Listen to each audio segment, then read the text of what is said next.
26 नवंबर को शुरू हुआ किसानों का आंदोलन 18वें दिन में आज रहा। सरकार किसानों के बीच आर पार का मामला है। किसानों ने भूख हड़ताल का भी ऐलान कर दिया है। अब तक सरकार पर दबाव बनाने के लिए किसानों ने क्या क्या रणनीति अपनाई है, रिपोर्ट देखिए।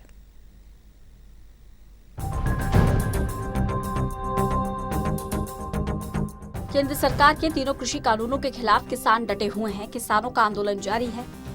यह आंदोलन संविधान दिवस यानी कि 26 नवंबर को शुरू हुआ था। पंजाब के किसानों ने दिल्ली कूच करने का ऐलान किया। किसानों ने 5 प्रमुख मार्गों से दिल्ली में घुसने की रणनीति बनाई।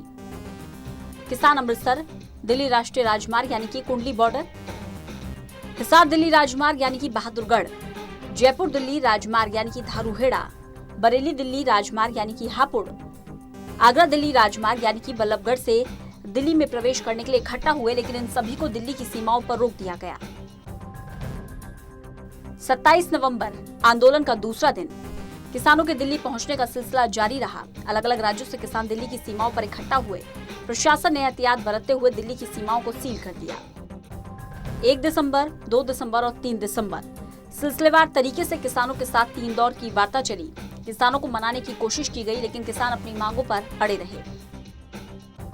4 दिसंबर को चौथे दौर की तो 5 दिसंबर को सरकार के साथ किसानों की 5वें दौर की वार्ता चली। सरकार की तरफ से कृषि कानूनों को लेकर गतिरोध खत्म करने की कोशिश की गई, लेकिन सरकार नाकाम रही और ये वार्ता बेनतीजा साबित हुई। किसान संगठनों के नेताओं ने बैठक में सरकार से तीनों कानूनों को रद्द करने की मांग दोहराई और ये तय किया कि 9 दिसंबर को दिन में 12 बजे भारत सरकार और किसान संगठनों के बीच विज्ञान भवन में छठे दौर की वार्ता होगी, लेकिन बाद में इस बैठक को रद्द कर दिया गया। 6 दिसंबर किसान आंदोलन का 11वां दिन। विपक्ष के कई नेताओं ने किसानों का समर्थन किया।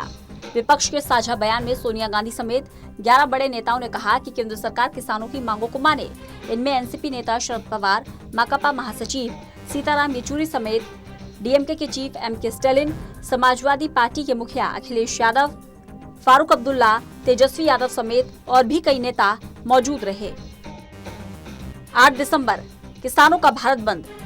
किसान संगठनों ने तीनों कानूनों को रद्द करने की मांग रखी, लेकिन किसानों को सरकार की तरफ से कोई जवाब नहीं मिला, जिसके बाद किसानों ने 8 तारीख को भारत बंद का ऐलान किया। देश के अलग अलग राज्यों में भारत बंद का असर देखने को मिला। कहीं रेल रोकी गई तो कहीं यातायात ठप रही।